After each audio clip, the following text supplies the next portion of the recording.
ప్రియ సోదరీ సోదరులారా, మీకందరికీ ప్రభు అయిన యేసుక్రీస్తు వారి నామమున శుభం. దేవుడు సృష్టికర్త. ఈ సృష్టి ఉనికిలోకి రాకముందే దేవుడున్నాడు. దేవుడు లేని కాలమంటూ లేదు. దేవుడు నిత్యుడు, అనంతుడు. దేవుడు మన బుద్ధికి ఆలోచనకు అతీతుడు. దేవుడు ఎవరిలాగా దేనిలాగా ఉంటాడని చెప్పడానికి దేవునితో ఎవరినీ పోల్చలేము. దేనిని దేవునితో సరిచూడడం సాధ్యం కాదు. సమస్త పదార్థమును సృజించినవాడు దేవుడు. దేవుడు మానవుడై కుమారుడైన దేవుడుగానే ఉన్నాడు. ఆయన మనకు కనిపించాడు. ఆయనే యేసుక్రీస్తు. ఆయన మానవుడై వచ్చి మన మధ్య జీవించాడు. 33.5 సంవత్సరాలు ఈ భూమిపై ఆయన జీవించాడు, మన మధ్య సంచరించాడు. యేసు మానవుడైన దేవుడు. మానవతకు ఉన్న మితులకు తాను లోనయ్యాడు. మనలాగే అన్నపానాలు పుచ్చుకున్నాడు, అలసిపోయాడు, నిద్రించాడు. ఆ యేసుకు మనలో ప్రతి ఒక్కరము సాక్షులం. ఇదెంతో ఆశ్చర్యమనిపించటం లేదు? యోహాను సువార్త 1వ అధ్యాయం 14వ వచనంతో మిమ్మల్ని నేటి పాఠానికి ఆహ్వానిస్తున్నాము. వాక్యము శరీరధారి అయి కృపాసత్య సంపూర్ణుడుగా మన మధ్య నివసించాడు. మనము ఆయన మహిమను కనుగొన్నాము. రండి, ప్రార్థన చేసుకొని వాక్య ధ్యానములోకి ప్రవేశిద్దాము.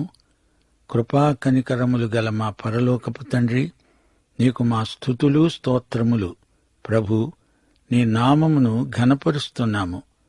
మా శ్రోతలు నీ కృపాసనమును విరిగి నలిగిన హృదయాలతో సమీపిస్తున్నారు. వారి గృహములను ఆశీర్వదించండి. వారి పిల్లలను దీవించి వారి భవిష్యత్తును మీరే తీర్చిదిద్దండి. వారి ఇంటిలో నీ సన్నిధి కాంతి నిండి ఉండాలని మా ప్రార్థన. నీ రెక్కల క్రింద నీ బిడ్డలను కాచి కాపాడి వారికి ఆయురారోగ్యములు ప్రసాదించండి. సమస్త జ్ఞానమునకు మించిన నీ ప్రేమ, నీ సమాధానము నీ బిడ్డలకు సమృద్ధిగా ప్రసాదించు దేవా.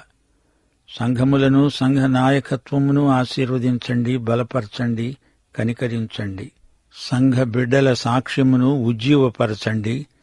సంఘారాధనలో నీ బిడ్డలకు నూతన ఉత్సాహము, ఆసక్తి అనుగ్రహించండి. సంఘము దినదినము సంఖ్యలోనూ ఆధ్యాత్మిక వయస్సునందును ఎదిగి పరిపక్వతకు రాగలుగునట్లు వాక్యము ద్వారాను పరిశుద్ధాత్మ ద్వారాను వారిని బలపరచండి. మా దేశమును, దేశ ప్రజలను, పరిపాలకులను ఆశీర్వదించండి. దేశ ప్రజలకు సుఖశాంతులు ప్రసాదించండి. నేటి వాక్య అధ్యయన ఆశీర్వాదములు మాకందరికీ అనుగ్రహించుమని, సైతానీయ దుష్టశక్తులను లయపరచుమని, మహిమ పొందుమని యేసు నామమున ప్రార్థించి వేడుకుంటున్నాము తండ్రి. ఆమేన్. మీ బైబిళ్లు తెరవండి. మన వాక్య పాఠం ప్రకటన గ్రంథం 6వ అధ్యాయం 12 నుండి 17వ వచనం వరకు. సావధానంగా వినండి. ఆయన 6వ ముద్రను విప్పినప్పుడు నేను చూడగా పెద్ద భూకంపం కలిగింది. సూర్యుడు కంబళి చెట్టు వలె నలుపయ్యాడు. చంద్రబింబమంతా రక్తవర్ణమైంది. పెద్ద గాలి చేత ఊగులాడే అంజూరపు చెట్ల నుండి అకాలపు కాయలు రాలినట్లు ఆకాశపు నక్షత్రాలు భూమి మీద రాలాయి. మరియు ఆకాశమండలము చుట్టబడిన గ్రంథము వలె అయి తొలగిపోయింది. ప్రతి కొండ, ప్రతి ద్వీపము వాటి వాటి స్థానములు తప్పాయి.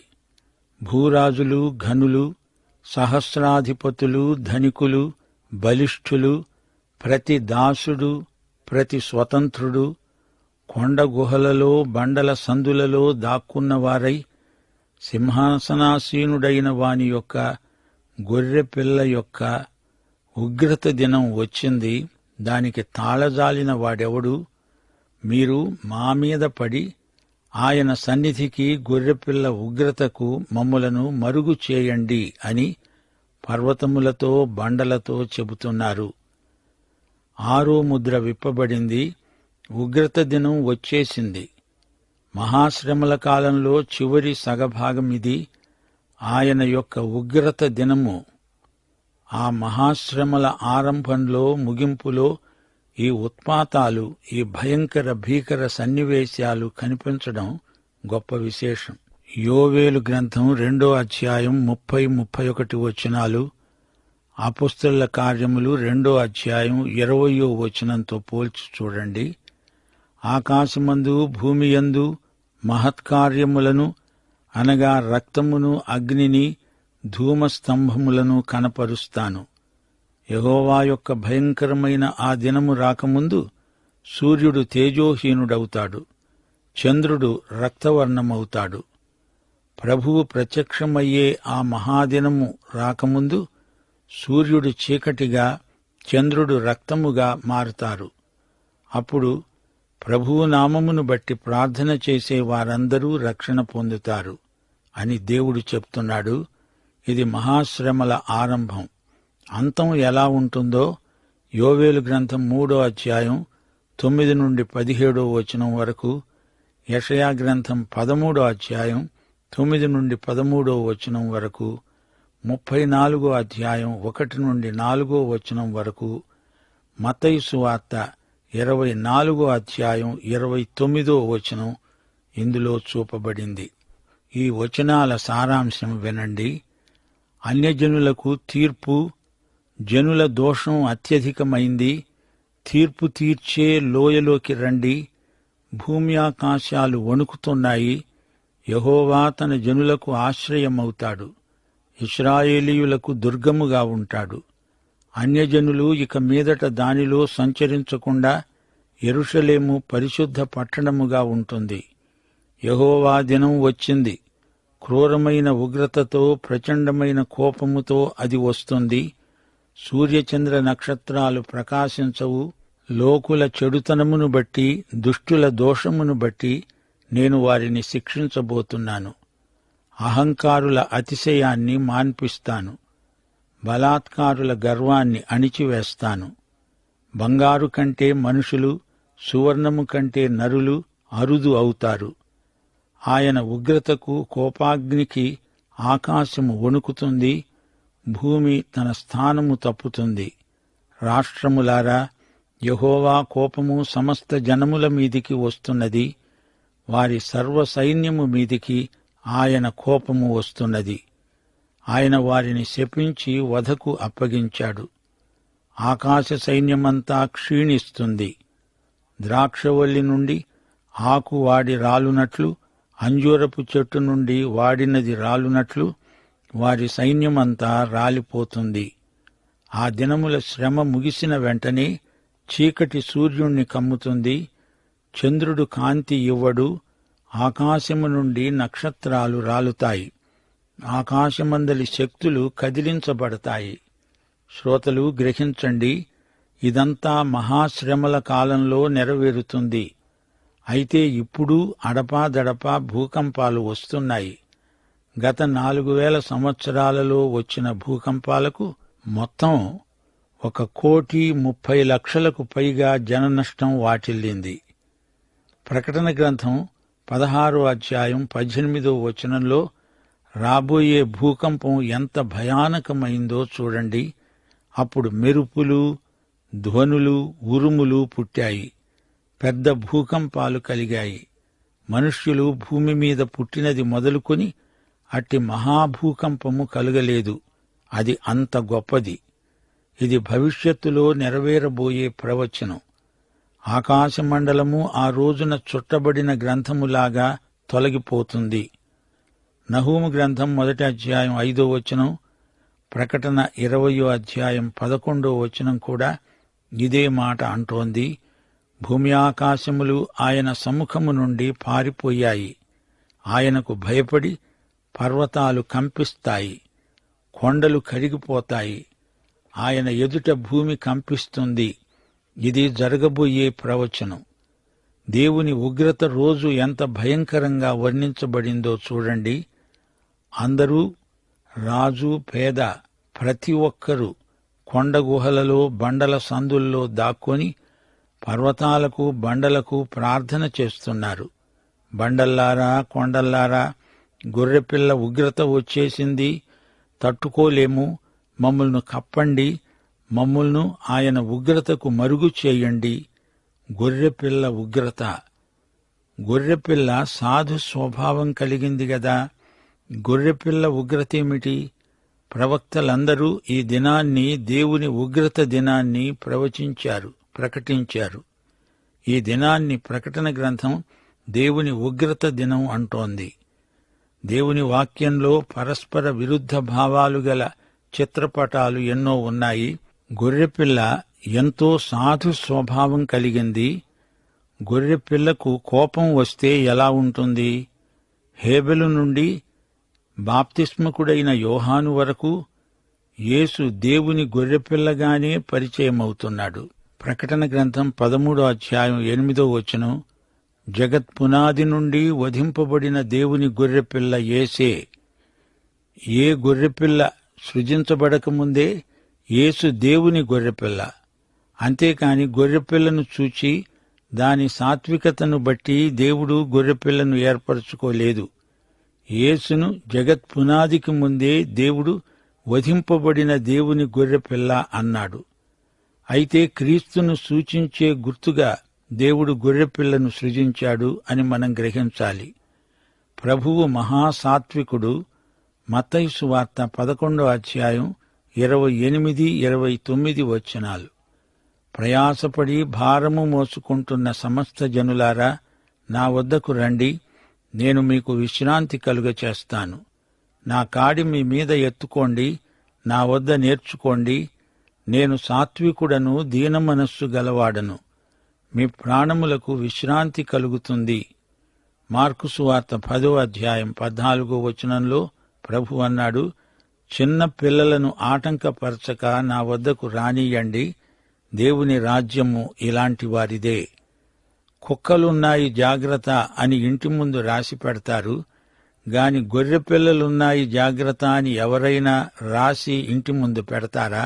గొర్రెపిల్ల హాని చెయ్యదు, చెయ్యలేదు. యేసు తన శిష్యుల పాదాలు కడిగాడు. ఆయన మహాసాత్వికుడు. అదే ఆయనలోని గురుత్వాకర్షణ. ఆయన మధురమైన సువాసనలు వెదజల్లే పరలోక పరిమళ పుష్పం. ఆయన రాకడ, ఆయన మన మధ్యన ఉండడం మానవతకే గొప్ప ఆశీర్వాదం. ఆయన రాకపోకలు దీవెనలు. అవిశ్వాసులు, అన్యులు కూడా యేసు జీవిత చరిత్రకు ఎంతో ఆకర్షితులవుతున్నారు. దేవుని గొర్రెపిల్ల బలికి సిద్ధమై వచ్చింది. దేవుని గొర్రెపిల్ల శిలువ బలియాగ పశువు. మరి ఉగ్రత ఎలాంటిది? ఉగ్రత అసలు దేవుని స్వభావం కాదు. అది ఆయన లక్షణం కానే కాదు. దేవుడు ప్రేమమయుడు, మంచివారిని ఎంతో ప్రేమిస్తాడు. దేవుడు చెడుగును ద్వేషిస్తాడు. దేవుని ద్వేషం మానవ ద్వేషము వంటిది కాదు. ఆయనది కక్ష సాధింపు మనస్తత్వం కాదు. దేవుడు నీతిమంతుడు. ఆయన పరిశుద్ధుడు. ఆయనకు ప్రతికూలమైన దాన్ని ఆయన ద్వేషిస్తాడు, అసహ్యించుకుంటాడు. యుద్ధం యెహోవాదే, యెహోవా యుద్ధశూరుడు అంటూ పాత నిబంధనలోని వర్ణనలు మనకు చిరపరిచితమైనవి. సువార్తలో కూడా దేవుని ఉగ్రత కనిపిస్తుంది. రోమాపత్రిక 1వ అధ్యాయం 18వ వచనం ఏమంటోంది? దుర్నీతి చేత సత్యమును అడ్డగించే మనుష్యుల యొక్క సమస్త భక్తిహీనత మీద, దుర్నీతి మీద దేవుని కోపము పరలోకము నుండి బయలుపరచబడుతున్నది. మనం నివసిస్తున్న ఈ లోకం వైపు ఒక్కసారి తేరి చూడండి. దేవుని ఉగ్రత బయలుపరచబడుతోంది. దేవుని తీర్పు లోకం మీదికి రాబోతున్నది. గొర్రెపిల్ల ఉగ్రత అంటే అగ్నిని నీరును కలిపినట్లే ధ్వనిస్తోంది గదూ. యేసు ప్రభువు దేవాలయాన్ని ఎలా శుభ్రం చేశాడు? త్రాళ్లతో కొరడాలను చేశాడు. రూకలు మార్చేవారిని బయటికి వెళ్లగొట్టాడు. మతనాయకులను ఉద్దేశించి ఆయన, మీరు సర్పసంతానం అన్నాడు. ఆయన అంజూరపు చెట్టును శపించాడు. కపెర్నహూమా, నిన్ను నీవు హెచ్చించుకుంటున్నావా? పాతాళము వరకు దిగిపోతావు, జాగ్రత్త అంటూ గద్దించాడు. యెరూషలేమును గద్దిస్తుంటే ఆయన కన్నులు చెమ్మగిల్లాయి. ప్రకృతి శక్తులను ఆయన శాసించగలడు, వాటికి తీర్పు తీర్చగలడు. పాపం మీద ఆయన యుద్ధం ప్రకటించాడు. మానవ కుటుంబాన్ని ఈ విధంగా పాడు చేసిన పాపంతో ఆయన ఎన్నడూ రాజీ పడడు. గొర్రెపిల్ల ఉగ్రత బయలుపడే రోజు త్వరలో రాబోతోంది. యేసు ప్రభువు గొర్రెపిల్ల లాంటివాడు. అబ్రహాము అన్నాడు, బలికి గొర్రెపిల్లను దేవుడే చూచుకుంటాడు. ఆ గొర్రెపిల్ల యేసే. గొర్రెపిల్ల ఉగ్రత బయలుపడే రోజు ఒకటున్నది. ఆ రోజు త్వరలో రాబోతున్నది. కీర్తనలు 2:10-12 వరకు. రాజులారా, వివేకులై ఉండండి. భూపతులారా, బోధనొందండి. భయభక్తులు కలిగి యెహోవాను సేవించండి. గడగడ వణుకుతూ సంతోషించండి. ఆయన కోపము త్వరగా రవులుకుంటుంది. కుమారుణ్ణి ముద్దు పెట్టుకోండి, లేని ఎడల ఆయన కోపిస్తాడు. అప్పుడు మీరు త్రోవ తప్పి నశిస్తారు. ఆయనను ఆశ్రయించే వారందరూ ధన్యులు. 6వ ముద్రను విప్పటంతోటే 5 విధాలుగా ఉత్పాతాలు సంభవించాయి. 1 భూకంపాలు. ఆమోసు, యెహెజ్కేలు, యోవేలు, హగ్గయి వీరందరూ రాబోయే మహాభూకంపాన్ని పేర్కొన్నారు. భూగోళం వికావికలైపోతుంది. పాతది పూర్తిగా తొలగిపోతుంది. 2 సూర్యచంద్రులు పూర్తిగా నల్లబడిపోతారు. వారిని చీకటి కమ్ముతుంది. 3 నక్షత్రాలు రాలిపడతాయి. నక్షత్రాలు రాలడం మరీ ఘోరం. అది మహా భీభత్సం. 4 ఆకాశమండలము చుట్టబడిన గ్రంథములాగా అయిపోతుంది. ఆకాశ శక్తులు కదలిపోతాయి. బట్టను చుట్టినట్టు ఆకాశం చుట్టిపెట్టబడుతుంది. ఆకాశం బార్లాగా తెరుచుకుంటుంది. కీర్తనలు 102, 25, 26 వచనాలు. ఆదియందు నీవు భూమికి పునాది వేశావు. ఆకాశములు కూడా నీ చేతి పనులే. అవి నశిస్తాయి గాని నీవు నిలిచి ఉంటావు. అవి అన్నీ వస్త్రము వలె పాతగిల్లుతాయి. ఒకడు అంగవస్త్రమును తీసివేసినట్లు నీవు వాటిని తీసివేస్తావు. అవి మార్చబడతాయి. 5 ప్రతి కొండ, ప్రతి ద్వీపము వాటి వాటి స్థానాలు తప్పాయి. పద్మాసు ద్వీపం అక్కడ ఉండదు. కొండలు తొలగిపోతాయి. ఈ 5 ఉత్పాతాలు ఒకేసారి సంభవించటం మహాశ్రమలకు పరాకాష్ఠ.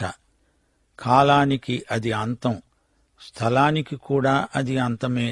భూమి మీది సకలము వికలమైపోయే రోజది. మనుషుల గుండెలు చెదరిపోతాయి. రాజులు, ఘనులు, సహస్రాధిపతులు, ధనికులు, బలిష్ఠులు, బానిసలు, స్వతంత్రులు భయభ్రాంతులై పారిపోయి దాక్కుంటారు. అయ్యో అయ్యో, గొర్రెపిల్ల ఉగ్రత దినం రానే వచ్చింది, తట్టుకోలేము. ఓ కొండలారా, బండలారా రండి, మమ్మల్ని కప్పండి అంటూ ఏడుపులు, పెడబొబ్బలు పెడతారు. ఇది అనూహ్యమైన పరిణామం, సార్వత్రికమైన విపత్తు, లోకమంతటికీ కలుగబోయే మహావిషాదకరమైన దుర్వార్త, ప్రసవ వేదన లాంటిది. బలాఢ్యులు గోడుగోడున ఏడ్చే రోజు. భూనివాసులు గజగజ వణికిపోతారు. ప్రజలను భయం ఆవేశిస్తుంది. తప్పించుకొని పారిపోదామంటే ఎక్కడికి పోగలరు? పాపాలు చేస్తూ బరితెగిన ఈ ప్రజలకు దేవుడే ప్రతికూల సాక్షిగా భీకరుడై నిలవబడతాడు. ఇది అగ్ని కొలిమి. యెహోవా దినం భయంకరం, దానికి తాళగలవాడెవడు? హోషేయ 10:8 వారు పర్వతాలను చూచి మమ్మల్ని మరుగు చేయండి అని అడుగుతారు. కొండలను చూచి మా మీద పడండి అని మొత్తుకుంటారు. లూకాసు వార్త 23:30 ప్రభువు ఈ మాటలే శిలువ దిశగా వెళుతూ పునరుద్ఘాటించాడు. మా మీద పడండి అని పర్వతాలతో, మమ్మును కప్పండని కొండలతో చెప్పసాగుతారు. మానవ సమాజమంతా అని చెప్పటానికి 7 రకాల వ్యక్తులను యోహాను పేర్కొంటున్నాడు. 1 రాజులు, 2 ఘనత వహించిన పెద్దలు, 3 సహస్రాధిపతులు, 4 ధనికులు, 5 బలిష్ఠులు, 6 బానిసలు, 7 స్వతంత్రులు. దేవుని తీర్పును ఎవరూ తప్పించుకోలేరు. రోమా అధిపతులు కావచ్చు, వీరు దేవుని సంఘాన్ని ఎంతో హింసించిన సహస్రాధిపతులు, సేనాపతులు. ఎవరైనా ఎంత గొప్పవారైనా, ఎంత హోదా ఉన్నా దేవుని తీర్పునకు తలవొగ్గాల్సిందే. ఎంత డబ్బున్న వ్యక్తి అయినా, ఎంత బలం ఉన్నా, బలగం ఉన్నా దేవుని తీర్పును ఎవరూ తప్పించుకోలేరు. బానిస అయినా, అల్పుడైనా, అధికుడైనా దేవుని తీర్పు ఎవరినీ విడువదు, వదలదు. తీర్పు సార్వత్రికం. పాపం చేసిన వ్యక్తి పారిపోయి ఎక్కడైనా దాక్కుందామా అనుకుంటాడు. ఏదెను తోటలో ఆదాము హవ్వలు పాపం చేసి దేవుని నుండి పారిపోయి దాక్కుందామని ప్రయత్నించారు. పాపులు దేవుని సన్నిధిలో నిలవటానికి భయపడతారు. ఈ అపరాధ భావనను యేసు రక్తమే తొలగించగలదు.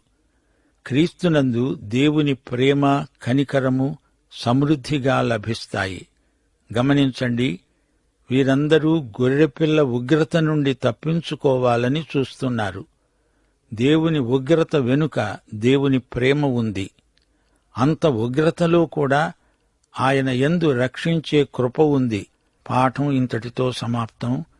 యేసుక్రీస్తు వారి దివ్యకృప, తండ్రి అయిన దేవుని పరమ ప్రేమ, పరిశుద్ధాత్మ యొక్క అన్యోన్య నిత్య సహవాసము మనకందరికీ సదాకాలము తోడై ఉండునుగాక. ఆమేన్.